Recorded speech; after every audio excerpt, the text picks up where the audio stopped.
नहीं चलेगी, नहीं चलेगी। नमस्कार. जाणून घेऊया आजच्या ठळक घडामोडी. इचलकरंजीतील छोटे व्यापारी व फेरीवाल्यांचा एल्गार. विविध मागण्यांसाठी बेमुदत उपोषणाचा इशारा.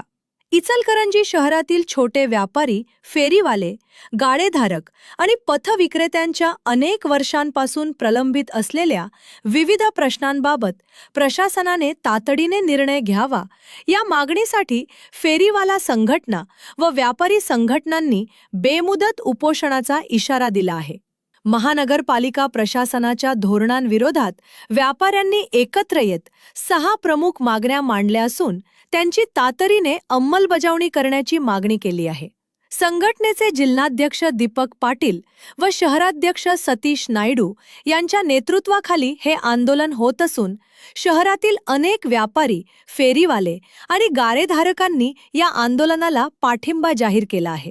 व्यापाऱ्यांच्या म्हणण्यानुसार शिवतीर्थ परिसरातील गाळेधारकांचे संरक्षण करून त्यांचे योग्य पुनर्वसन करण्यात यावे. पुनर्वसनाशिवाय कोणत्याही व्यापाऱ्यावर कारवाई करण्यात येऊ नये. तसेच कोल्हापूर व सांगली शहराप्रमाणे मुख्य रस्त्यावर बसमधून प्रवाशांना चढउतार करण्यास परवानगी देण्यात यावी, जेणेकरून स्थानिक व्यापाऱ्यांच्या व्यवसायावर परिणाम होणार नाही. फेरीवाल्यांशी संबंधित कोणताही निर्णय घेण्यापूर्वी तो पथविक्रेता समितीसमोर मंजुरीसाठी ठेवण्यात यावा. शाहूतीर्थ व शंभूतीर्थ परिसरातील फेरीवाल्यांचे नियोजनबद्ध पुनर्वसन करण्यात यावे. पंचवटी कॉम्प्लेक्स जवळील जागा हॉकर झोन म्हणून घोषित करून इतर फेरीवाल्यांसाठी स्वतंत्र जागा उपलब्ध करून द्यावी, अशी ही मागणी करण्यात आली आहे.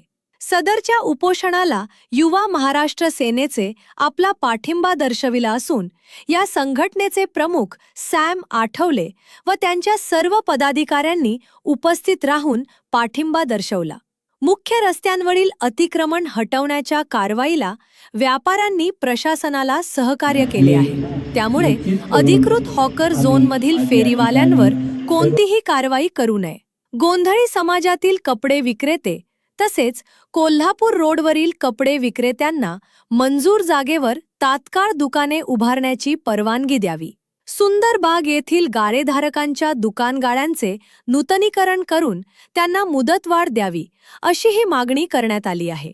संघटनेच्या पदाधिकाऱ्यांनी सांगितले की अनेक वेळा निवेदने देऊनही प्रशासनाकडून ठोस निर्णय घेण्यात आलेला नाही. त्यामुळे आता बेमुदत उपोषणाचा मार्ग स्वीकारण्यात आला असून मागण्या मान्य न झाल्यास आंदोलन अधिक तीव्र करण्यात येईल.